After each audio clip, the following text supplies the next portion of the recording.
Hello, classmates. I decided to do my generic strategy on differentiation.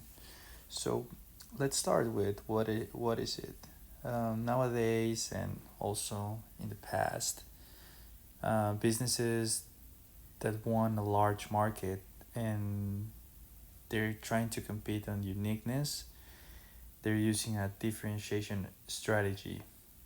What it does is that it tries to persuade clients to spend a higher price for its goods or services by offering distinctive and appealing qualities, premium qualities that is going to give you something different than the other companies or the other businesses won't give you.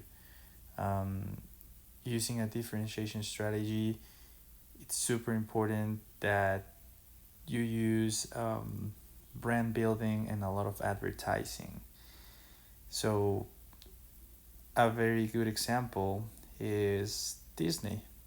So, what Disney does is brand building through many well known characters like Mickey Mouse, Goofy, the Lightning McQueen, Buzz Lightyear, etc.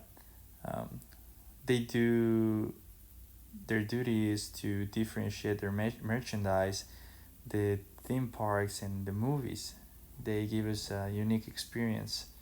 We just see a little mouse and we think about Disney, Pixar, and all what is related to it, and people will pay the price to go to the theme parks, to go to see Mickey, to take a picture with them, and to get all the merchandise while they're in those parks, even though it's pricey, because they know it's premium and they this differentiation strategy gives them a different experience than any other park or any other studio, right?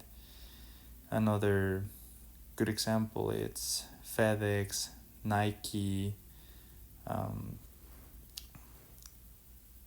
and there's a lot more. Like we have Morton Salt. So the way Morton Salt does this,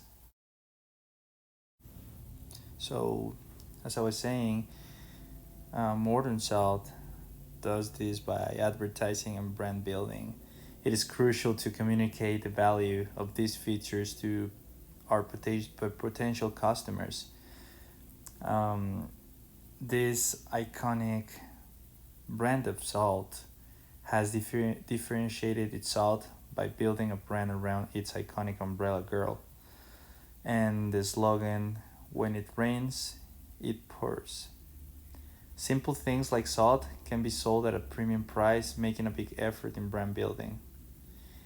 Um, so it is possible to differentiate simple things like salt or simple products and make them a premium brand, and people will be willing to pay a more expensive price for it because they know they want that because they have a different experience. So now let's talk uh, about some of the advantages of doing a strategy like this.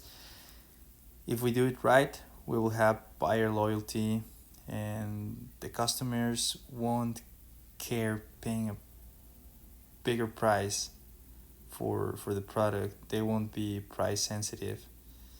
There will be premium prices for customers, which benefit the company and creates strong profit margins. Like a really good example of it, it's Coca-Cola. Coca-Cola keeps a 30% of profit against, let's say, Walmart, just for 4%, right? Um, and also having a differentiation strategy, if your product is already well known, protects you from new entrants in the market.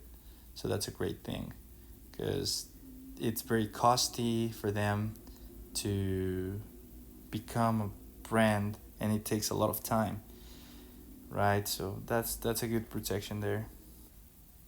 So on the other side, there's some disadvantages of the differentiation strategy. There's a risk that some customers will not be willing to pay extra for that premium benefits that the product is offering, right? Also, the risk of imitation. Some companies will say, okay, let's try to imitate the product that, let's say, Coca Cola is doing. And of course, it will be cheaper, but it won't be as good, right? But some people will say, okay, that's good enough for me. So there's always that little risk. Um, when you start a differentiation strategy company, yes, it will be costly. It will be very costly, but in the long run, it can be very beneficial. And there's also the risk of cannibalization. So I like this strategy because it creates a unique product. And majority of companies that have done this and done it well have been very successful and being in the market for many and many years. So those are my references, and thank you.